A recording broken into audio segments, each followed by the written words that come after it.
Ήταν για 10 χρόνια μαζί μας, ήταν χορευτής μας.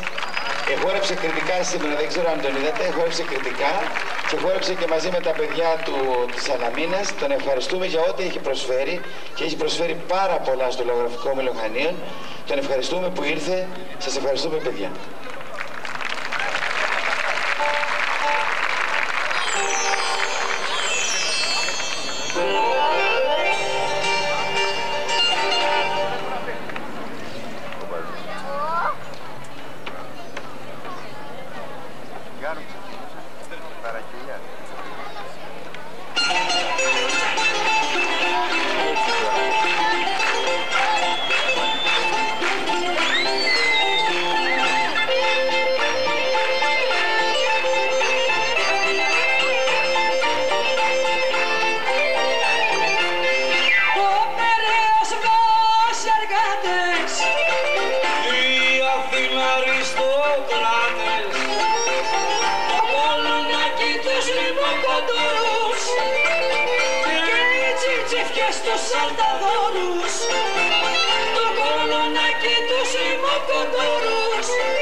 Στρακαδόροι